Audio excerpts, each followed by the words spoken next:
বহুত ডরাই মাটি করে আইছি ও না ডরাই না এটা মনে করলাম যে এটা মৃত্যু মৃত্যু শেষ এটা করে যদি মরি মরা মরে যদি আমরা কোনো দুঃখ নাই দেখি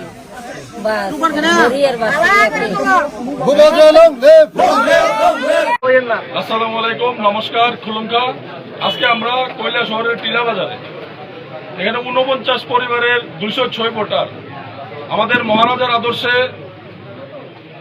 আদর্শিত হয়ে আমাদের মহারাজার আদর্শকে অ্যাকসেপ্ট করে আমাদের তিপ্রামথা দলে যোগদান করেছে।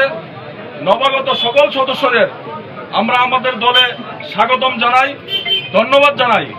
সেই সঙ্গে আমি আপনাদের মিডিয়া বন্ধুদের মাধ্যমে একটা বার্তা দিতে চাই যে আমরা 2028 সালের বিধানসভা নির্বাচনের শেষ ইতিহাসটা আমরা তিপ্রামথা দল লিখব।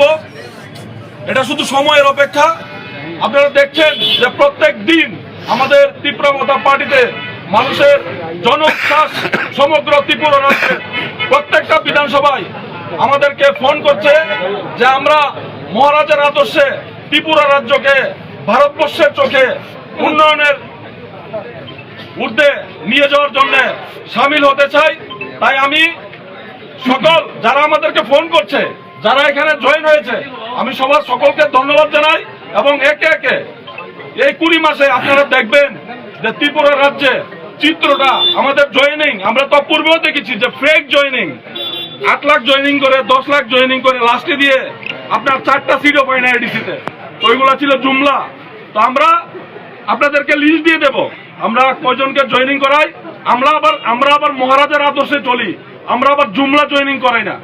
তো আমি ধন্যবাদ জানাই এখানে যারা জয়েনিং করেছে এবং সামনের দিনে আমরা একসঙ্গে ওয়ারিয়ার্স হয়ে মহারাজার পাশে থাকবো।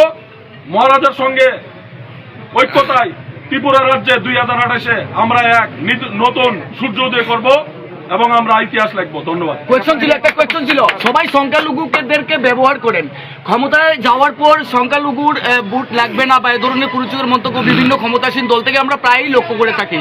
তো সেক্ষেত্রে কি ব্যতিক্রম হবে তিপ্রামথা, যেটা এখনই ক্ষমতায় আছে বা আগামী দিন আরো ব্যাপক হারে যদি ক্ষমতায় আসে, সেই যদি সংখ্যালঘুদের বঞ্চিত করতে চায় নিয়ে কি বলবেন? আজকে তো সংখ্যালঘুরাই জয়েন করেছে অধিকাংশ। আমি আমার ভাষণেও বলেছি যে বিগত 48 বছরে আমাদের সংখ্যালঘুদেরকে দেশের মধ্যে ছাগলের মতন ব্যবহার করেছে, বিভিন্ন হাটে আমাদেরকে বিক্রি করেছে। আপনারা দেখেছেন, যে জন্যই তো আমরা রাজনীতি ছেড়ে আজকের দিনে আমরা মহারাজার পাশে, মহারাজার আদর্শে আমরা পাশে যেতে চাই, পাশে পেতে চাই।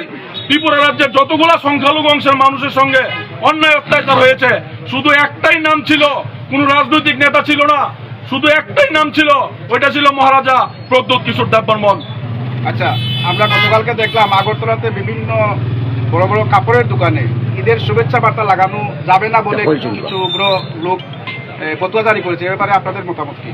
শুনুন, আমরা তো তাদেরকে সমাজদ্রোহী বলে আখ্যায়িত করি সবসময়, কিন্তু আমরা বলতে চাই যে ওই নেতাগুলা কোথায়, যেখানে আমাদের ভোট নিতে আসে, বিধানসভা আসলে বিভিন্ন সময় ওই নেতাগুলা কেন কথা বলছে না, কেন প্রেস কনফারেন্স করে বলছে না যে এটা অন্যায়?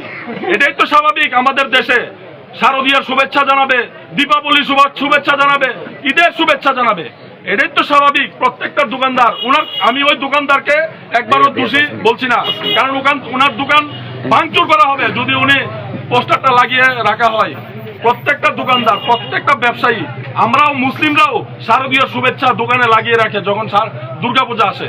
তাহলে এই সমাজদ্রোহীদের যারা এগুলা করছে, তাহলে রাজ্যের প্রশাসন কি আজকে অন্ধ ধৃতরাষ্ট্রের ভূমিকা পালন করছে?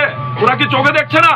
তো আপনারা বলুন যে এই ত্রিপুরা রাজ্যের মাইনরিটি, বিশেষ করে আমরা মাইনরিটি সম্প্রদায়ের মানুষদের অবস্থান বর্তমানে কোথায় আছে? পূর্বেও দেখেছি বিভিন্ন জায়গায় আমরা আক্রান্ত হয়েছি, আমরা বিভিন্নভাবে কেস করেছি, এফআইআর করেছি, কিন্তু কোনো গ্রেপ্তার নেই। কিন্তু গ্রেপ্তার হবে, আমাদের কাছে এফআইআর আছে। সময় আসবে, সময় পাল্টাবে। আমরা 2028-এ মহারাজার নেতৃত্বে এক নতুন ত্রিপুরা, নতুন ইতিহাস তৈরি করবো ইনশাআল্লাহ।